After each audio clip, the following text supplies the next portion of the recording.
هذه إذاعة إرنا. المستمعات الكريمات والمستمعين الأكارم، أهلا وسهلا بكم في مستهل البرنامج العربي لهذا اليوم الجمعة الأول من مايو. نستهل برنامجنا معكم بنشرة للأخبار، ثم نقدم لكم موجهات منظمة الصحة العالمية لمكافحة وباء فيروس كورونا المستجد، ونقدم لكم في حلقة اليوم من برنامج تعليق على الحدث. وفي الجزء الأول تعليق حول اليوم العالمي للعمال ووضع العمال في إريتريا. وفي الجزء الثاني نقدم لكم مقالا تحت عنوان الغياب وإرث الخراب. قبل ذلك مستمعي ومستمعاتي الأفاضل، أقدم لكم نشرة للأخبار فيما يلي أبرز عناوينها. تبرئة ضابط شرطة رواندي من الاعتداء على طفل إريتري. القيود الصحية في العالم تمنع الاحتفال باليوم العالمي للعمال. وزير الصحة السوداني يصف الوضع الصحي في بلاده بالمزعج. عالمة عربية تؤكد بأن الكلوروكين عالج مرضى فيروس كورونا المستجد. كانت مستمعي ومستمعاتي الأفاضل تلكم عناوين النشرة، وإليكم تفاصيلها من إذاعة إرنا. هذه إذاعة إرنا. تفيد مصادر إعلامية رواندية بأن الشرطة الرواندية وبعد إجراء التحقيقات اللازمة برأت ضابطا من الشرطة المحلية من تهمة الاعتداء على طفل إريتري يبلغ من العمر 16 عاما ويقيم في معسكر جاشوري للاجئين.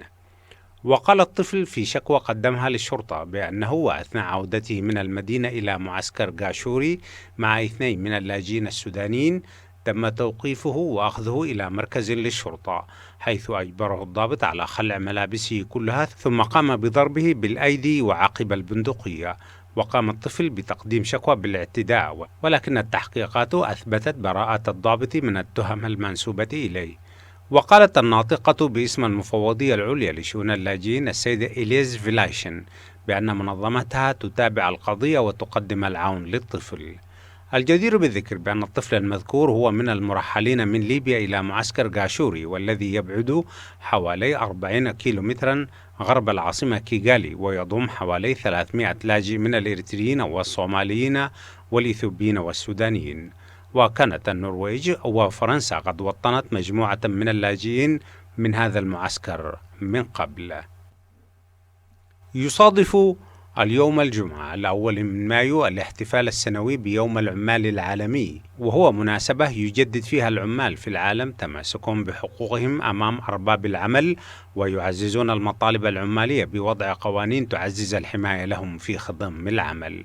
وبسبب القيود الصحية العالمية على الحركة بسبب وباء فيروس كورونا المستجد، تعذر الاحتفال عالميا بهذا اليوم على مستوى العالم. للمزيد حول هذا الموضوع ووضع العمال في إريتريا، تابعوا معنا حلقة اليوم من برنامج تعليق على الحدث. وصف وزير الصحة السوداني الدكتور أكرم علي التوم الوضع في بلاده بخصوص وباء كورونا بأنه مزعج، موضحا أن السودان دخل مرحلة الخطر. وقال التوم في تصريحات صحفية له يوم الأربعاء بعد اجتماع اللجنة العليا للطوارئ الصحية أن العدد الكلي لمصابي كورونا منذ 12 من مارس الماضي وحتى حينه بلغ 375 حالة، منها 28 حالة وفاة. وأكد أن المرض كان محصورا في ولاية الخرطوم، وبدأ الآن في الانتشار في 10 ولايات أخرى، حيث سجلت الخرطوم أعلى حالات بعدد 344 إصابة، مشيرا إلى أن الدولة كانت متفائلة بالسيطرة على المرض في مراحله الأولى.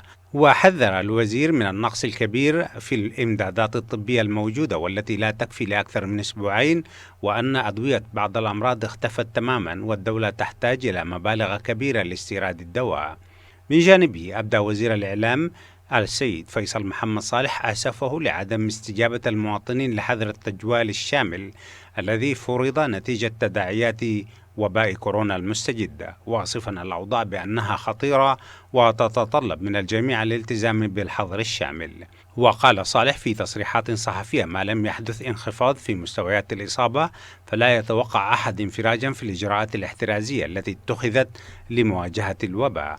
وأضاف الوزير: نراهن على وعي الشعب السوداني في التعاطي مع خطورة المرض وسرعة انتشاره والاستجابة للقرارات والإجراءات التي اتخذتها اللجنة العليا للطوارئ الصحية.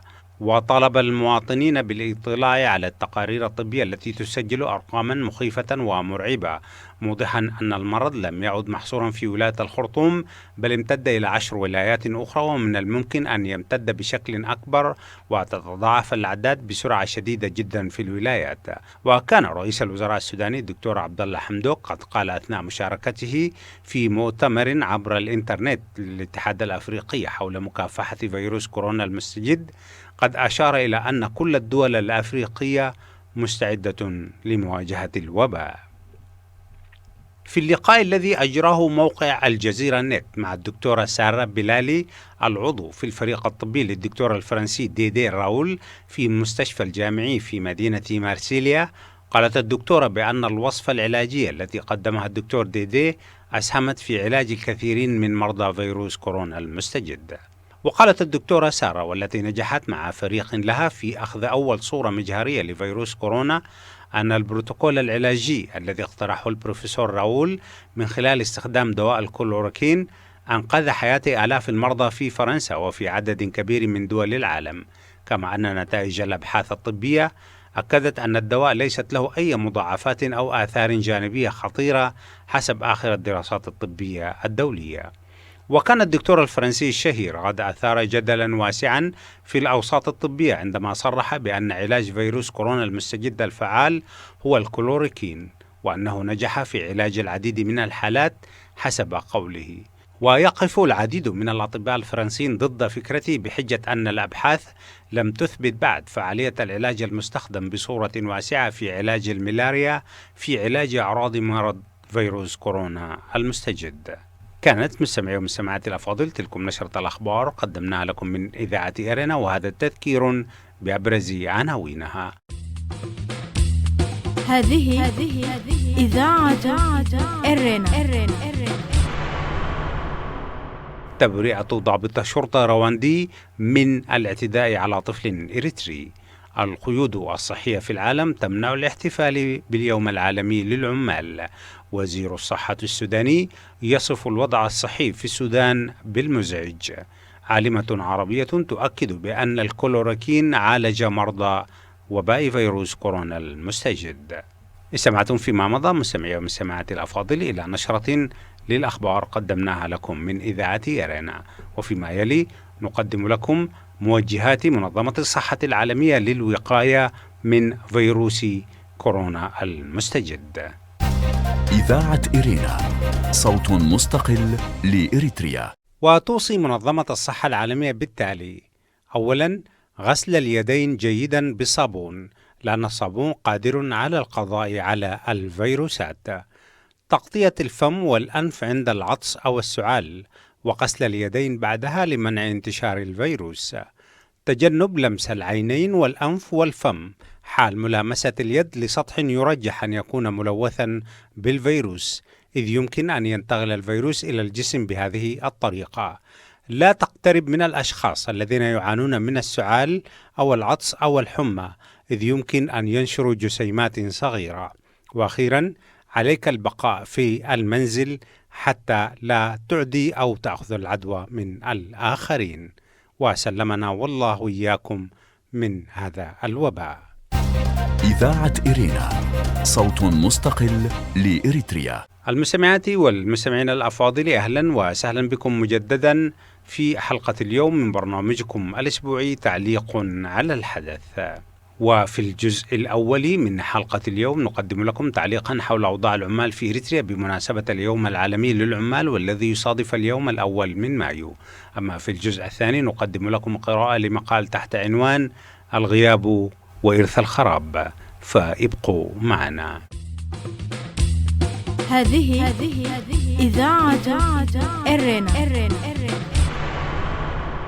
عرفت إريتريا الصناعة مع دخول الاستعمار الإيطالي إلى البلاد، ولكن أكبر نهضة صناعية هي التي شهدتها في الفترة ابتداء من عام 1936. في تلك الفترة ظهر ما يمكن تسميته باقتصاد العسكرة، لأن إيطاليا تحت الإدارة الفاشية لحكومة بينيتو موسوليني كانت تخطط لغزو إثيوبيا، ومن أجل ذلك احتاجت إلى قاعدة صناعية في إريتريا. وبالفعل تم توظيف الألوف من الإريتريين في الموانئ وحفر الطرق الرابطة بين المدن الإريترية والحدود مع إثيوبيا، وبدأت المصانع المحلية تزيد من إنتاجها لمقابلة الزيادة الكبيرة في النشاط الصناعي والتجاري. وبالفعل نجحت إيطاليا في غزو إثيوبيا عام 1936 وخرجت منها بعد هزيمتها في الحرب العالمية الثانية، وخسرت كذلك مستعمرة إريتريا.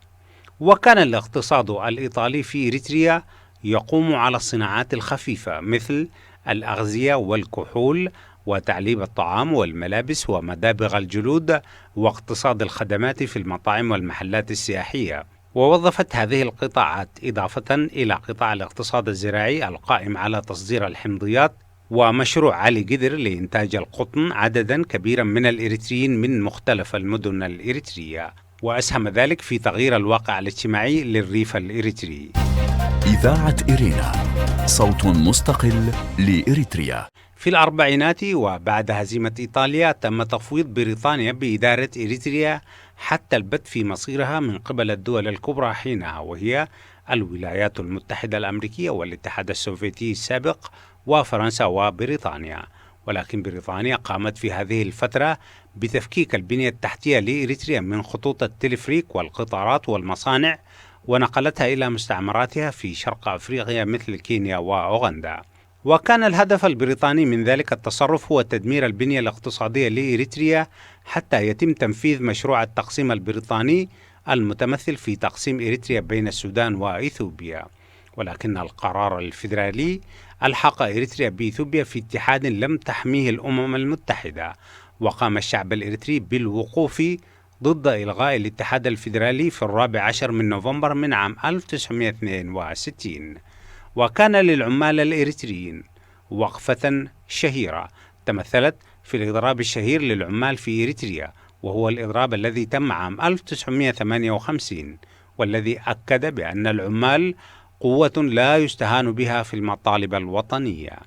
وعندما فشلت المطالب الإريترية السلمية في حماية الاتحاد الفيدرالي، اندلعت الثورة الإريترية في سبتمبر من عام 1961، وكان للعمال من المدن والفلاحين الدور الأكبر فيها، حيث انخرط المئات في صفوف جيش التحرير الإريتري خاصة في نهاية العقد السادس من القرن الماضي. واستمرت تلك التجارب الوطنية حتى انجلاء الاستعمار في 24 من مايو من عام 1991. هذه إذاعة إرينا.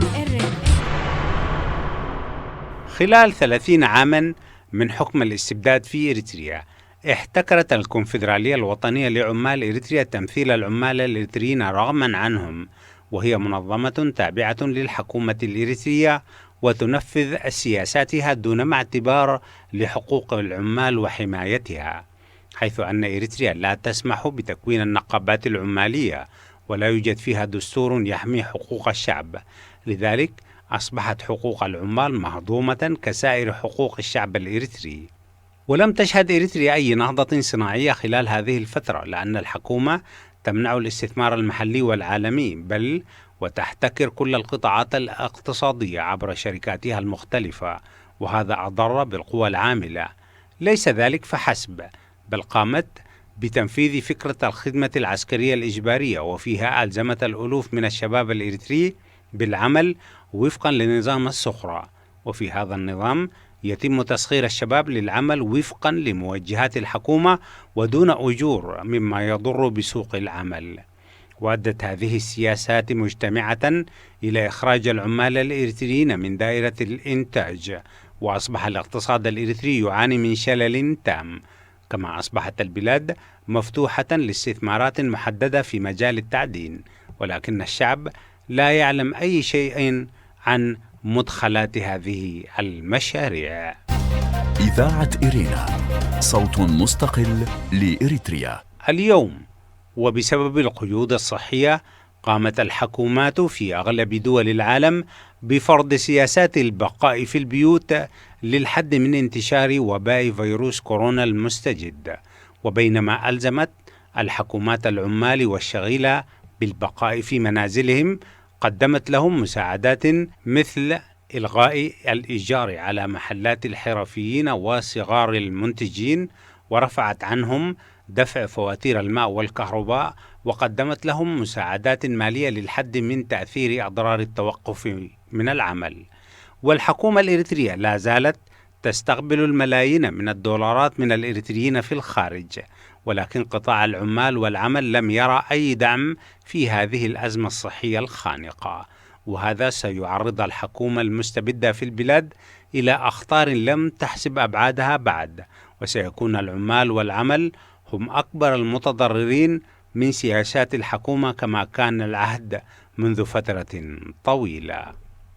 استمعتم مستمعي ومستمعات الأفاضل في الجزء الأول من برنامجكم الأسبوعي تعليق على الحدث إلى تناول وتعليق حول أوضاع العمال في إريتريا في ظل الظروف الراهنة. في الجزء الثاني من برنامجكم نقدم لكم مقال تحت عنوان الغياب وإرث الخراب، فابقوا معنا. هذه إذاعة إرنا. تشعرني الشائعات حول موت إسياس دوما بالغثيان، مثل ما يشعرني حكمه بالذل والمهانة، فلا موته صدقة وأراح، ولا البال نساه فاستراح. كل ما يهمني من رحيله سواء كان اليوم أو بعد سنوات هو الوجه القبيح لإرثه الكريه الذي سيظهر بعد هلاكه، إذ سيدرك الجميع أن الرجل خلال مسيرته التي تجاوزت 5 عقود لم يزرع سوى حقلا من الكراهية سقاه بالدم وسوره بأشواك العداء ونصال البغضاء، فلم يستجلب سوى الهم والعداء.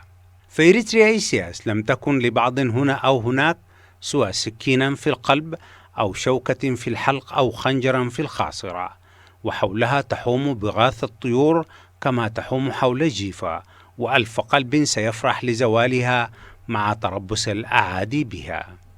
سيكشف الغد إرث الخراب الذي سيخلفه إيسياس، لأن التاريخ في حالات الجبابرة والطغاة يعيد نفسه بحذافيرها، حتى لا يصدق عليه قول هيجل: الدرس الوحيد الذي يعلمنا إياه التاريخ هو أننا لا نتعلم منه شيئا. إذاعة إرينا، صوت مستقل لإريتريا. علاقة إيسياس المراوغة بالغياب تجسد حالة إنسانية تنكر الموت وتتوهم سراب الخلود، ومثل أي طاغية في التاريخ يرى أن الموت مصيبة تصيب الآخرين دونه. إن سياسة فرق تسد، والتي لم يبرع في سواها لم تترك له وريثا، سواء كان الوريث مؤسسة أو فردا. وتتشابه قصته للأسف المخزي بحالة جبار آخر طواه الموت مبكرا في 33 من العمر، فباغتته المنية دون أن يترك خليفة أو وصية. ويثر عنه قوله في فراش موته: يرثني الأقوى، وهي مقولة لم يثبتها له المؤرخ بلوتارك، وإن كان التاريخ أثبتها فعلا لا قولا. كان ذلك الجبار هو الإسكندر الأكبر الذي لم يحقق ما حققه، أي الانتصار في كل المعارك التي خاضها، إلا خالد بن الوليد رضي الله عنه. حطم الإسكندر الأكبر الإمبراطورية الفارسية، وامتد حكمه من مسقط رأسه بيلا في مقدونيا، جمهورية مقدونيا اليوم، حتى مشارف جبال الهيمالايا، ضامن تحت رايته المظفرة بلاد اليونان وآسيا الصغرى، تركيا اليوم، ومصر والعراق وسوريا وبختيريا أي أفغانستان. وهو ملك لم يجتمع لرجل قبله أو يخلد التاريخ لنا شبها له. ولم يظن الإسكندر أنه سيموت يوما ما، كما هو حال طاغيتنا، فلم يحدد خليفة أو وريث من جنرالاته الذين لبسوا معه أردية المجد، ولم يكن له وريث، إذ كان ابنه الإسكندر الرابع جنينا في بطن أمه. وكان له أخا غير شقيق يعاني من ضعف العقل. بعد موت جنرالات الصف الأول في جيشه وإمبراطوريته العظيمة، وبعد معارك دامية، تم تقسيم حلمه بسكين الأطماع الحادة بين ضباط الصف الثاني من جيشه الغازي. هذه إذاعة إرنا. ففاز الجنرال بطيلموس بملك مصر وأسس حكم البطالمة فيها، وانفرد سلوغيس الغازي بحكم بلاد ما بين النهرين وعاصمتها بابل التي مات فيها الإسكندر، بينما وضع ليماخوس سوريا تحت يده. أما موطنه الأصلي مقدونيا وآسيا الصغرى فقد آلتا إلى ديمتروس الأعور. وهكذا تطايرت الإمبراطورية شعاعا بعد أن كانت عجوبة الزمان. إن مثل هذا الدمار الذي حاق بإمبراطورية الجبار الشاب يتربص من وراء الباب الموارب بإريتريا اليوم، فهذه البلاد لم تملك تقاليد ومؤسسات حكم تؤهلها لعبور مضايق خلو مقاعد السلطة دون الاصطدام بصخور الأطماع الفردية والجماعية والمحلية والعالمية. فليس هناك برلمان أو نائب للرئيس أو حتى وريث شرعي. لم يعين السياسي نائبا له بعد تسلمه الرئاسة تأسيا بحسني مبارك، والذي تواصلت معه استخبارات دول محددة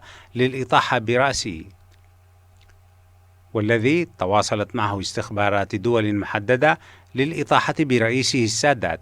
فبعد تسلم الرئاسة علم أن سكين الغدر سوف تأتيه من نائبه، لذلك لم يعين له نائبا إلا عندما ثار الشعب عليه.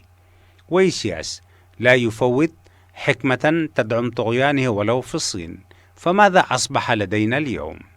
لدينا قادة كل منهم برتبة لواء وضعهم الرجل على قدم المساواة، وسلمهم أجزاء من البلاد كمقاطعات عسكرية يحكمونها كيف أرادوا طالما انشغلوا بها عن منازعته في الحكم، وزرع بينهم البغضاء والفتنة وأجج بينهم نار الكراهية، حتى أصبح أحدهم لا يأمن ظله الذي يتبعه في رابعة النهار.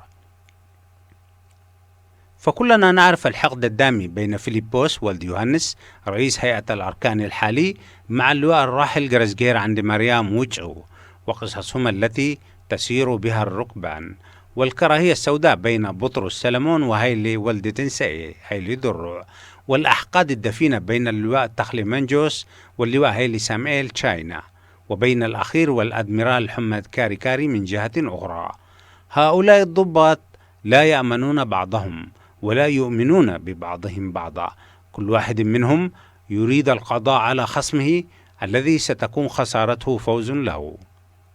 وموارد إريتريا الاقتصادية والسياسية الشحيحة لا يمكن قسمتها على اثنين، ناهيك عن أكثر من ذلك.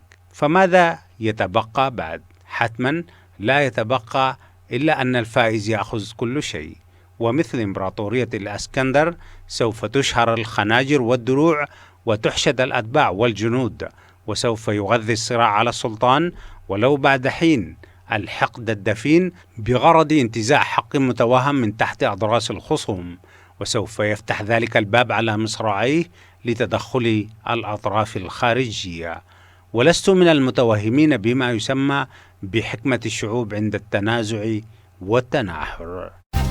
إذاعة إرينا، صوت مستقل لإريتريا. وأنهي حديثي بتجربة شخصية تشبه هذا السيناريو الدرامي. طلب مني ذات مرة بحكم الوظيفة إدارة فريق عمل يتكون من حوالي 50 شخصا تختلف تخصصاتهم وأعمالهم، ولكن كانوا يعملون في إدارة واحدة وتحت هدف واحد. من قبل كان يقودهم أحد الزملاء، وهو شخص رضع حليب مدرسة السياسة السياسية وتعلم الدهاء مع حروف الهجاء. فوجئت بعد رحيل الزميل بأني أمام فريق متناحر متربص يشغله نسج خيوط العداوة عن الإنتاج والكفاءة. قوم خلطوا كراهية الآخر مع قهوة الصباح السوداء، ونتنت روائح المكاتب بسبب الكراهية والفتنة. فسألته بعد حين في لقاء جمعني به: بالله كيف استطعت إدارة هذا الفريق المتنافر المتناكر؟ فرد بابتسامة ماكرة ودهاء مكين: القاعدة الأولى: عليك أن تزرع بينهما الخلاف، ففي هذه الحالة لن يفكروا أبدا في منازعتك الكرسي. ثانيا، اجعل كل واحد منهم عينا على الآخر. وأخيرا، قربهم وباعدهم عنك أحيانا وأحيانا.